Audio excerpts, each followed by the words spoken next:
sekali lagi sampaikan kepada bapak-bapak semua, terima kasih. Ya. Ya. Saya seorang warga negara Republik Indonesia yang sangat cinta terhadap NKRI. Betul. Ya, saya yakin bapak-bapak pun sama, selalu memakai bendera merah putih. Itu kan bukan logo saja, Pak. Betul. Tapi itu penjiwaan. Ya. Bapak-bapak mungkin sebelum memeriksa saya, mungkin sedikit banyak harus bapak cari tahu saya seperti apa. Saya satuan lama di Bandung. Nanti boleh tanya cari tahu di satuan lama saya, kemudian di Batalion Raider 32. Ya. Saya sebagai komandan kompi terakhir. Boleh tahu juga saya seperti apa di sana. Ya. Termasuk kedekatan saya pada saat menjabat dengan pihak kepolisian, Kapoldanya Pak Zulkarnain, sekarang mungkin bintang 2 atau bintang 3 Oh, mungkin ya, ya. di Pol Air Kasat Brimopnya Kombes Anang, mungkin sekarang dapetnya atau saya. Ya. Begitu akrabnya semua kepolisian dengan saya, sangat akrab Ya. dengan hadirnya saya di sana. Jadi latar belakang seperti itu, apa yang saya lakukan pada saat berdinas, apa yang saya lakukan pada saat saya keluar dari tentara di Pulau Taliabu, mungkin itu bisa dijadikan juga sebagai tujuan bahwa kecintaan saya terhadap bangsa dan negara ini itu tidak perlu diragukan. Saya yang disogok pada saat saya menangkap TKA Cina, Dan sesuai dengan video Pak ya, Ruslan ya. ditangkap TKA Cina dengan satu kantong plastik uang, itu saya tolak. Karena apa? Saya tidak ingin menjual bangsa saya. Kembali ke zaman perjuangan, kenapa Jenderal Sudirman mau melakukan perjuangan gerilya? Karena dia tidak ingin rakyatnya tertindas. Jadi kalau kita misalkan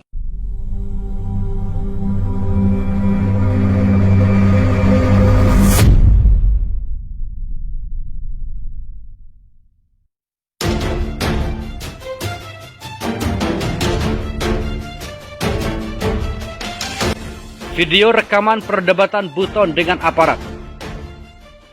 Saya tak ingin jual bangsa saya. Pemirsa, Maha Karya Cendana hadir kembali untuk Anda. Namun sebelum Anda lanjut, untuk tidak lupa klik like, subscribe, dan aktifkan lonceng notifikasinya agar Anda tidak ketinggalan informasi terbaru dari kami. Bagaimanakah kelanjutan beritanya? Mari kita simak selengkapnya. Ruslan Buton menegaskan kepada aparat yang menjemputnya, "Saya tidak ingin menjual bangsa saya." Portal Islam.id. Gara-gara surat terbuka yang meminta Presiden Jokowi mundur, Panglima Serdadu Ekstrim Matra Nusantara Ruslan Buton ditangkap di kediamannya di Kecamatan Wabula, Kabupaten Buton, Sulawesi Tenggara atau Sultra pada Kamis 28 Mei 2020 pagi waktu setempat. Mantan Komandan Kompi sekaligus Komandan Pos Satgas SSK 3 Yonif RK 732 Banau ini ditangkap oleh tim yang dipimpin oleh Dikrimum Polda Sultra Kombes Aris Alfatar dan tim Densus 88 Mabes Polri. 2 orang Pamen Pom Mabes TNI Angkatan Darat Letkol Ruslan dan Letkol Dedi juga mendampingi penangkapan Ruslan ini. Ruslan Buton dijerat dengan pasal 14 ayat 1 dan 2 dan atau pasal 15 Undang-Undang Nomor 1 Tahun 1946 tentang peraturan hukum pidana yang dilapis dengan pasal 28 ayat 2 Undang-Undang Nomor 19 Tahun 2016 tentang informasi dan transaksi elektronik atau ITE dengan ancaman pidana 6 tahun dan atau pasal 207 KUHP dapat dipidana dengan ancaman penjara 2 tahun. Saat dijemput di rumahnya terjadi dialog Ruslan Buton dengan pihak aparat.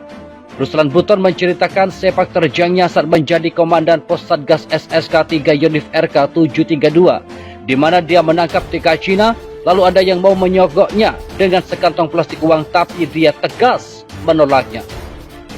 Kecintaan saya pada bangsa dan negara ini tidak perlu diragukan. Saya yang disogok pada saat saya menangkap TKA Cina, saya disogok dengan satu kantong plastik uang, tapi saya tolak karena saya tidak ingin menjual bangsa saya, kata Ruslan Buton. Kembali ke zaman perjuangan. Kenapa Jenderal Sudirman mau melakukan perjuangan gerilya?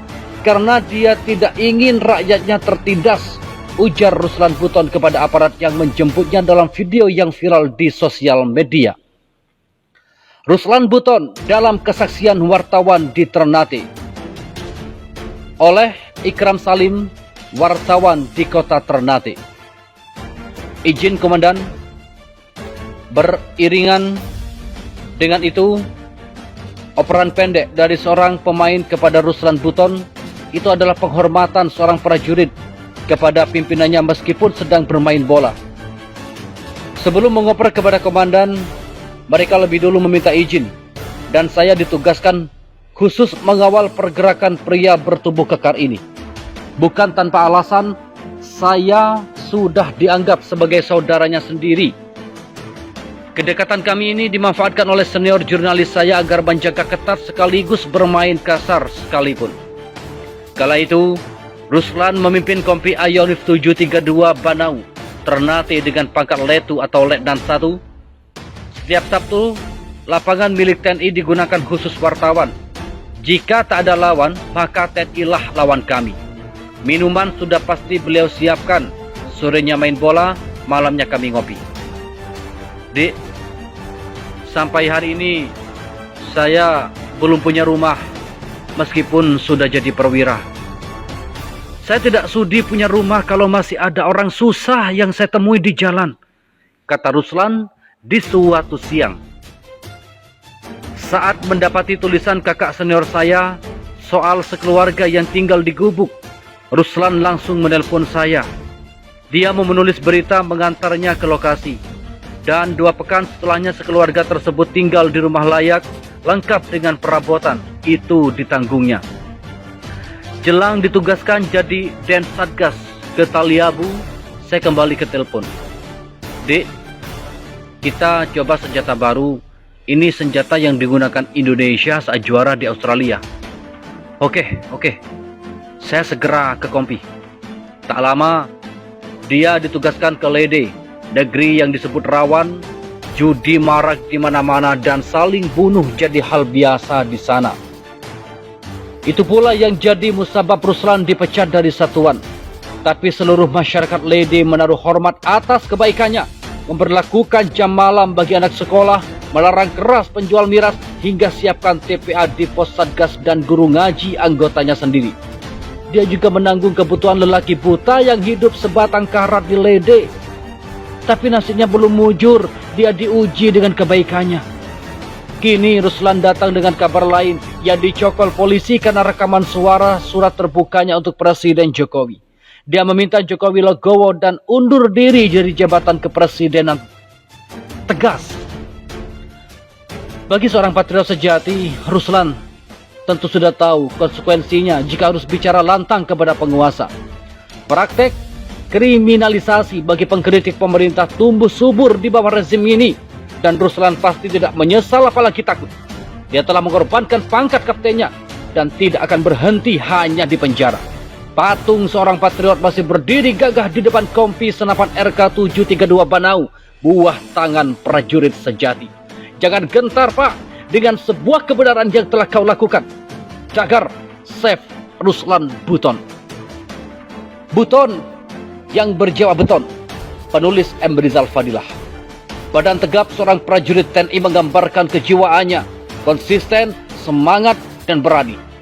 Ruslan Buton termasuk profil prajurit yang langka, dipecat dari statusnya atas tuduhan kriminal, tetapi tetap bahkan lebih kokoh berjuang memenuhi kewajibannya sebagai pembela tanah air dan berkontribusi bagi bangsa dengan cara dan keyakinannya. Meski berhadapan dengan hukum, mungkin untuk kedua kalinya, Buton menunjukkan perlawanan dengan tidak menandatangani BAP. Artinya ada keyakinan bahwa yang dilakukannya bukan perbuatan melawan hukum. Audio surat terbuka mendesak Presiden Jokowi mundur diyakini sebagai hak konstitusional. Demikian juga soal keniscayaan aksi rakyat adalah persepsi dan kekhawatiran terhadap keadaan, bukan ajakan untuk melakukan. Bahwa proses hukum dan langkah yang berwenang wajar pula, meski warning publik meminta agar tidak parno dalam menangani, walaupun telah ditetapkan status tersangka dan ditahan, akan tetapi asas presumption of innocence tetap harus diterapkan. Masih mungkin sangkaan tak terbukti atau bukti tidak menunjukkan perbuatan pidana dalam tahap penyidikan, bisa saja SP3. Simpati dan dukungan publik patut dibaca sebagai konstelasi sekaligus aspirasi dari perasaan keadilan rakyat. Klarifikasi atas dasar pemecatan dahulu serta kesaksian riwayat hidup dari kontribusi sosial Ruslan Buton bermunculan. Nuansanya pembelaan dan simpati terhadap mantan prajurit TNI berjiwa beton ini selintas terbayang tipe Infighter seleher beton My Station. Putra Sulawesi sebelumnya yang muncul di ruang perjuangan hukum adalah Said Didu, kini Ruslan Buton. Keduanya sama berhadapan dengan kekuasaan politik. Rezim yang dinilai otoriter dan jauh dari aspirasi kerakyatan, seruan atau himbauan agar Presiden mengundurkan diri memiliki landasan hukum ketetapan MPR nomor 6/MPR/2001. Jadi bukan tak berdasar, apa yang dihimbaukan dengan suara agak keras oleh Ruslan Buton itu hanya gaya saja. Jika proses berlanjut dan dukungan agar Buton dibebaskan tak berhasil, maka publik akan dibawa ke arah pertunjukan politik dan hukum yang menarik. Seorang mantan prajurit yang masih berjiwa prajurit tampil heroik memperjuangkan keyakinan akan perlunya Presiden mengundurkan diri karena ketidakmampuan mengatasi krisis ekonomi, korupsi, tenaga kerja asing, bahkan komunisme. Berjuang membuktikan hak-hak konstitusional yang semestinya dilindungi oleh hukum. Disadari atau tidak, memang negara ini butuh orang berani, mandiri, dan yang selalu teguh beramar ma'ruf nahi mungkar demi kebaikan bangsa dan negara.